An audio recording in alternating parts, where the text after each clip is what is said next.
Hi, guys. My name is Joe, and welcome to Fighting Words, the martial arts library. This is a segment I call Tangent Tuesday, where I pick a topic and I just sort of freestyle on it for a little bit. So, the topic for tonight, um, it's sort of inspired a little bit by um, not Jeff Thompson, but the other guy, Ian Abernethy.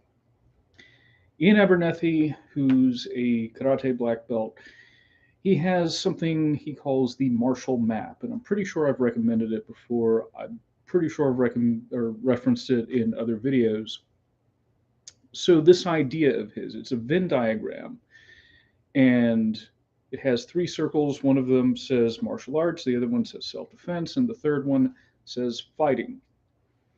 And he gives a about 45-minute lecture on how fighting is different from training for martial arts, which is different from training for self-defense. And this is also sort of inspired by something I hear or read repeatedly, which is, you know, my martial art doesn't work in this environment because it wasn't designed for that, which is something that I think has some truth to it. But if you have kicks and punches, you should be able to function in an environment where kicks and punches are allowed, right? I don't I don't understand why that's so controversial, but apparently it is. Now, obviously, if you enjoy what you're doing and you don't necessarily have a goal that's, more practically oriented, please knock yourself out. Continue what you're doing. I'm not here to tell you that enjoying what you're doing is wrong. However, when I take a look at the broad spectrum of martial arts, a lot of the time I tend to look at it on a functional level as what does this have available to give to me? And ultimately, that comes down to physical techniques and their underlying principles. So, those principles and techniques can be used any way I want to use them, any way you want to use them. I I don't like the idea of getting caught up in, well, this was meant to be used against samurai or something ridiculous. Like, okay, well, there's no more samurai. So if you want to use your stuff for self defense, recognize that you're not going to be defending against a samurai. All right, that was sort of a tangent. But yeah, like, our martial arts should be adaptable. And we should analyze what that means for the environment we are training them for.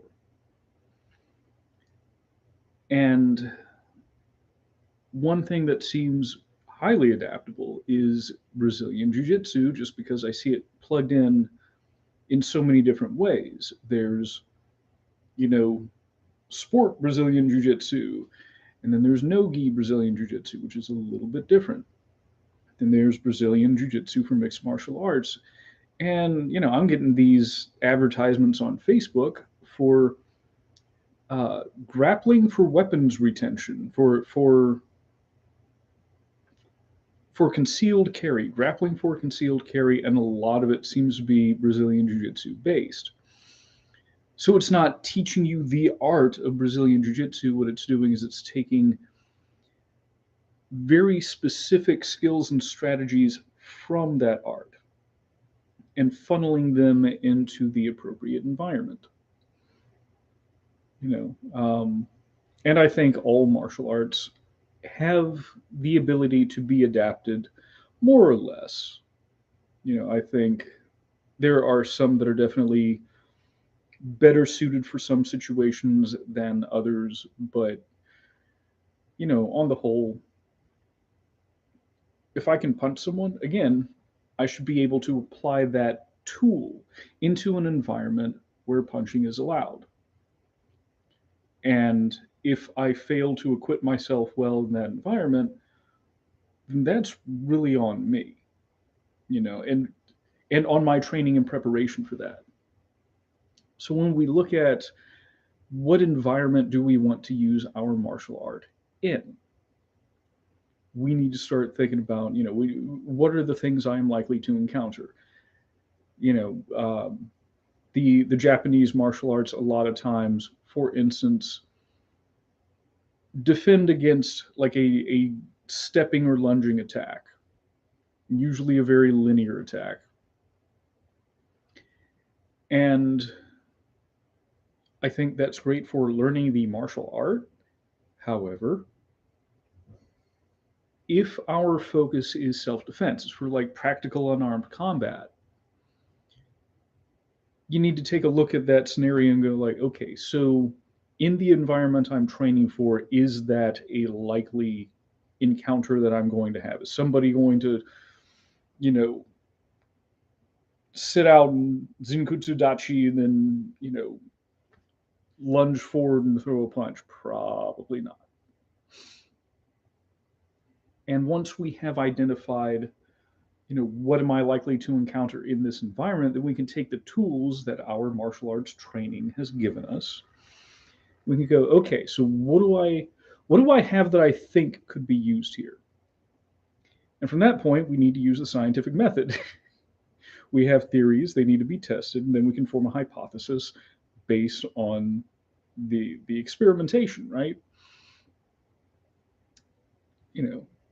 If you want to think of it another way,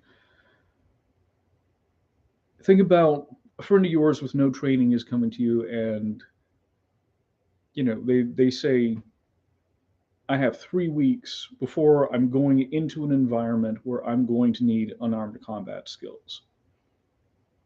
You know, is your training going to consist of forms training? Is it going to consist of a whole lot of defending against lunge punches? How much Chisao is going to be involved? For the record, I do think that Chisao is generally underrated by those who've never done it. I think the idea of building sensitivity is good. However, a lot of times I see it being used as sort of the end instead of the means to an end. And I think that happens not infrequently in martial arts. When we train, we train to get good at the drill instead of getting good at what the drill is supposed to get us good at, right? So yeah, somebody comes up to you like, hey, 3 weeks from now, I'm going to be in a dangerous place. I'm going to need unarmed fighting skills. What do you have to train me in? And you can look at, the curriculum, the syllabus of the martial art that you've learned. Okay, we got palm strikes, we got punches, we got hip throws, we got this and that. But how am I going to translate that into preparing this person for that environment? And you probably would not train them in a way that we very often see in, frankly, more traditional martial arts environments.